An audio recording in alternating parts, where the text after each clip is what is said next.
আজকের লেসনে আমরা শিখব সেকেন্ড কন্ডিশনাল সেন্টেন্সের ব্যবহার। সেকেন্ড কন্ডিশনাল সেন্টেন্সের আগে আমরা শিখেছিলাম ফার্স্ট কন্ডিশনাল সেন্টেন্স। সেখানে আমরা শিখেছি বর্তমানের সাথে ভবিষ্যতের একটা লিঙ্ক আপ, যেমন প্রেজেন্ট ফর্মের সাথে ফিউচার ফর্ম। এখানে আমরা শিখব পাস্ট ফর্মের সাথে উড এবং কুডের ব্যবহার। ফার্স্ট ফর্মে যখন আছে তখন ভার্ব টু ইউজ করতে হবে, অর্থাৎ এখানে আমি ওয়েন্ট লিখেছি, গো, ওয়েন্ট, গন, তাহলে এখানে ওয়েন্ট হচ্ছে ভার্ব টু, আর এই পাশে আসবে উড বা কুড। এখন যদি আমরা একটা সিচুয়েশন তৈরি করি, এমন আমাদের লাইফে আমরা এমন অনেক কথাই বলতে হয় যে যদি এই কাজটা হতো, যদি আজকে একটা ছুটির দিন থাকতো, যদি একটা ছুটি পেতাম, আমি হয়তো বাইরে বেড়াতে যেতাম। তো এই ধরনের যে যদি পেতাম, তার মানে আমি পাচ্ছি না, তাহলে এই ধরনের সিচুয়েশনটাকে সেকেন্ড কন্ডিশনাল সেন্টেন্সের মাধ্যমে এক্সপ্লেইন করা হয়। নাম্বার ওয়ানে আছে, এখানে আমি একটা সিচুয়েশন ক্রিয়েট করলাম, if I went Bashundhara city I would buy a mobile.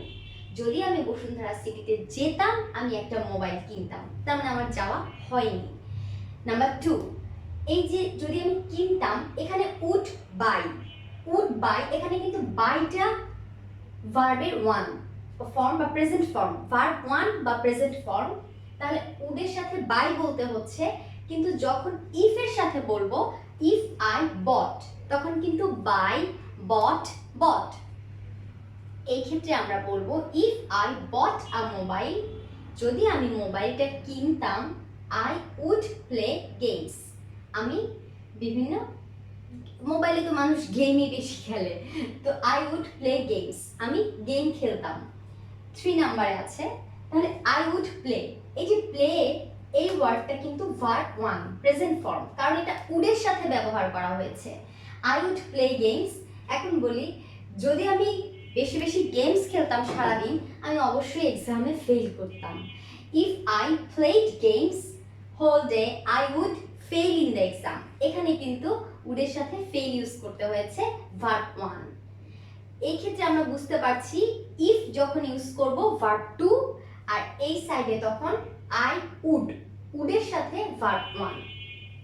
ঠিক যেরকম ফার্স্ট কন্ডিশনাল সেন্টেন্সে ছিল প্রেজেন্ট ইনডিফিনিট ফর্মের সাথে ফিউচার ইনডিফিনিট ফর্ম, এখানে পাস্ট ইনডিফিনিট ফর্মের সাথে উড, উডের পরিবর্তে কুডও ব্যবহার করা যায়, would or could plus verb one বা present form.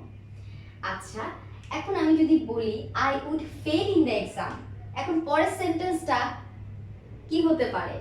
If I failed in the exam I would get punishment from my parents.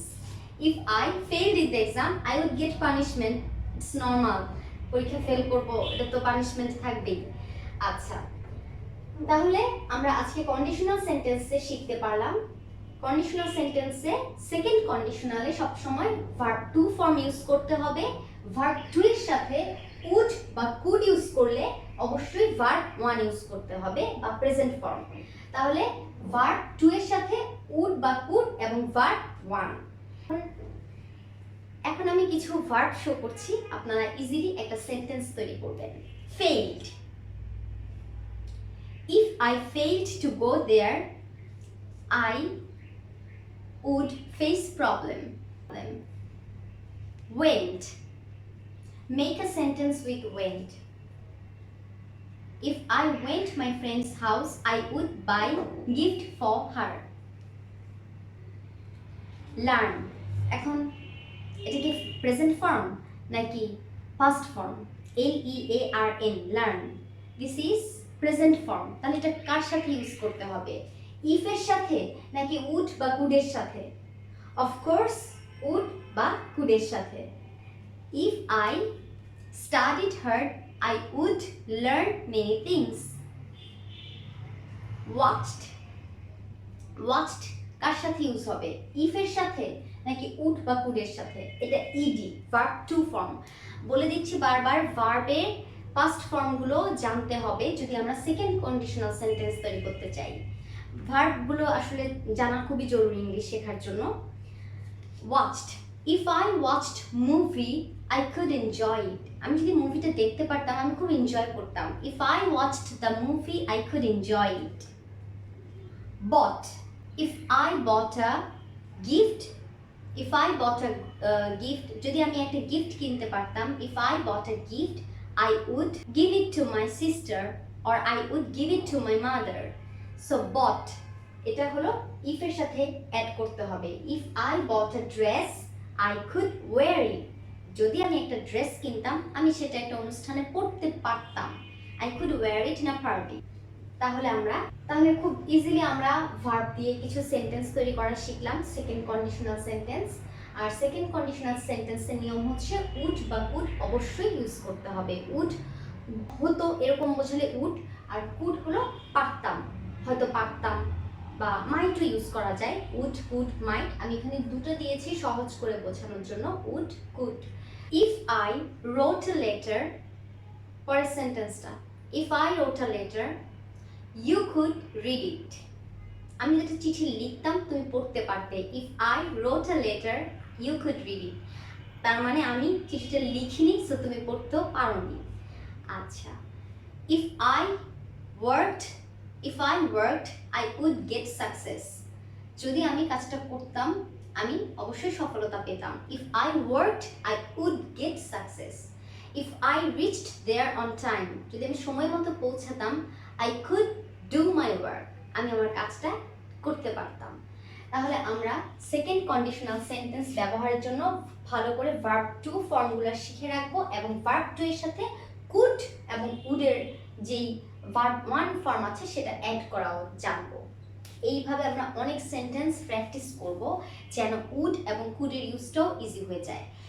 Like if he told me I could understand, যদি সে আমাকে বলতো আমি বুঝতে পারতাম। If he told me I could understand.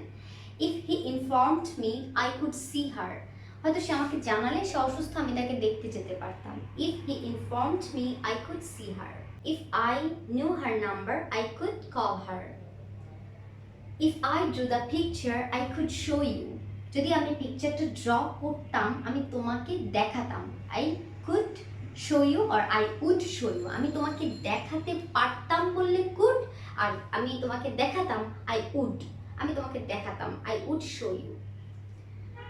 আশা করি লেসনটা থেকে আমরা সেকেন্ড কন্ডিশনাল সেন্টেন্সের ব্যবহারটা বুঝতে পেরেছি, এবং সেকেন্ড কন্ডিশনাল সেন্টেন্সগুলো ব্যবহার করে আমাদের কনভারসেশনটাকে আরও এনরিচ করতে পারবো ইনশাল্লাহ। আমরা ডে বাই ডে ভার্বসগুলো ভালোভাবে শিখে নিব।